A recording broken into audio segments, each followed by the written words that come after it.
GHMC పరిధిలోనే పార్కులతో concrete jungle కాకుండా ఒక మంచి సుందరమైన ప్రాంతంగా ఉండే ఈ మధ్య కాలంలో లాల్ బజార్ అక్కడ గాంధీ ఆడిటోరియం ఉంటుంది, గరీబోళ్ళు పెళ్లి చేసుకునే అడ్డా, అది దాన్ని డంప్ యార్డ్గా మార్చింది తీర్మానం చేసి. తక్షణమే ఆ డంప్ యార్డ్ని ఎత్తేయించి దాన్ని మళ్ళీ ఒక సుందరమైనటువంటి పార్కుగా, గరీబోళ్ళు పెళ్లి చేసుకునే కమ్యూనిటీ హాల్గా తీర్చిదిద్దడానికి నేను ప్రయత్నం చేస్తా అని చెప్పి మాటిచ్చిన. ఆ ఉన్న డంప్ యార్డ్ని ఇతర జాగా షిఫ్ట్ చేసే ప్రయత్నం చేస్తాం. నెంబర్ 1. నెంబర్ 2, ఇక్కడ ఇల్లు కట్టుకోవడానికి పర్మిషన్ రావాలంటే అనేక రకాల ఆంక్షలు ఉండే. మారిన పరిస్థితులకు అనుగుణంగా కేంద్ర ప్రభుత్వమే రక్షణ మంత్రిత్వ శాఖనే ఇవాళ కొన్ని చేంజెస్ తీసుకొస్తా ఉంది. ఇల్లీగల్గా కట్టుకున్నారని కూలగొట్టుడు, లంచాలు తీసుకుడు, వేదన గురి చేస్తూ కాకుండా, గతంలో ఇంతకుముందు ఒక సెల్లార్ ఉంటే 2 సెల్లార్ల వరకు కూడా పర్మిషన్ ఇద్దామని, ఇంతకుముందు ఉన్నటువంటి 1.5 FSL నుంచి 2 కానీ 2.5 FSL వరకు కూడా ఇద్దామని, ఇంతకుముందు గ్రౌండ్+2 ఉంటే గ్రౌండ్+3 వరకు కూడా ఇద్దామనేటువంటి ఆలోచన. ఎందుకంటే ఇక్కడ జాగ్రత్త ఉన్న వాళ్ళు కొంత పెద్ద కట్టుకోవాలంటే అనేక రకాల ఆంక్షలు ఉన్నాయి. ఇల్లీగల్ కట్టుకుంటేనేమో లంచాలు ఇవ్వాల్సి వస్తుంది. కాబట్టి దాన్ని కేంద్ర ప్రభుత్వమే మారిన పరిస్థితులకు అనుగుణంగా మీరు తీర్మానం చేసి పంపండి అని చెప్పింది. కాబట్టి దాన్ని ఎంత మ్యాక్సిమం లెవెల్లో ప్రజలకు ఉపయోగం ఉంటుందో అంత లెవెల్ వరకు పంపమని చెప్పినాం.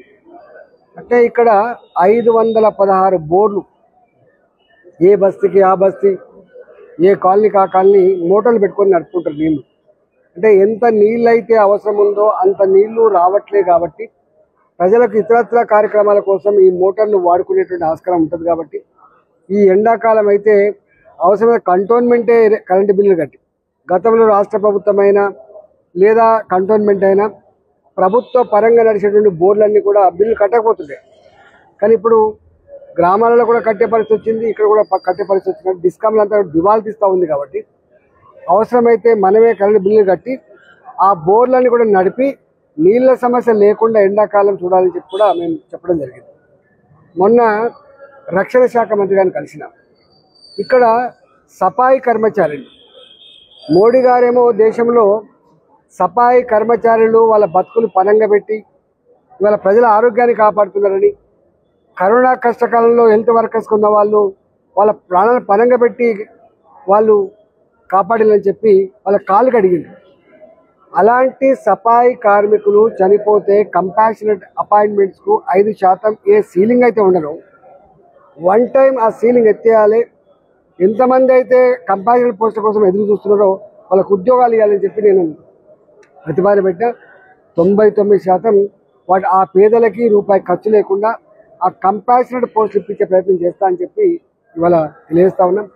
అదేవిధంగా 90 ఏళ్ళుగా 100 ఏళ్ళుగా ఇక్కడ గరీబ్ వాళ్ళు 40 గజాలలో 60 గజాలలో ఇల్లు కట్టుకున్నారు. పాపం అప్పుడు ఆ కాలంలో మిలిటరీలో పనిచేయడం కోసం ఇక్కడ ఉన్నటువంటి ప్రభుత్వ అధికారులకు కానీ మిలిటరీ అధికారులకు కానీ పనిచేయడం కోసం వచ్చిన వాళ్ళు వీళ్ళంతా వాళ్ళ సుఖం కోసం వచ్చిన వాళ్ళు కాదు.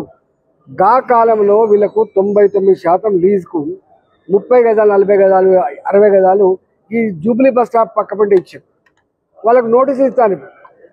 ఇక్కడ పెద్ద పెద్ద ఫంక్షన్ హాల్ కట్టుకున్నాడుకేమో వాడు కోర్టుకు పోతాడు, వాళ్ళకి ఇవ్వడం అనేటువంటి లేదు. కానీ ఈ గరీబ్ వాళ్ళు, వాళ్ళు కోర్టు మెట్లు ఎక్కలేని వాళ్ళు, వాళ్ళకు దుఃఖం తప్ప బాధ తప్ప తెలియని వాళ్ళకు ఊరికే నోటీసులు ఇచ్చే పరిస్థితి ఉంటే నోటీసులు ఇవ్వద్దని నేను ఒక ఉత్తరం లెటర్ రాసిన. నేనే అవసరమైతే, ఎందుకంటే 100 ఏళ్ళు పూర్తయిన తర్వాత ఇప్పుడు ఎక్కడ పోతారండి వాళ్ళు ఒక 2-3 తరాలు, నాకు తెలిసి 3 తరాలు ఇప్పుడు అక్కడ తాత వచ్చిండు, కొడుకు ముసలాడైపోయిండు, వాళ్ళ కొడుకు ఇప్పుడు మళ్ళీ ఇక్కడ ఉన్నాడు. అలాంటి వాళ్ళకు ఇది నోటీసులు ఇచ్చి ఇది ఉల్లి కూడా కొడతాం, కాల్ చేయకపోతే పిచ్చి వేషాలన్నీ వద్దని చెప్పినాం. అంటే కంటోన్మెంట్లో ఉన్న పార్కులు కావచ్చు, రోడ్లు కావచ్చు, డ్రైనేజీ వ్యవస్థ కావచ్చు, ఇవన్నీ కూడా మంచి చేయాలని చెప్పినాం.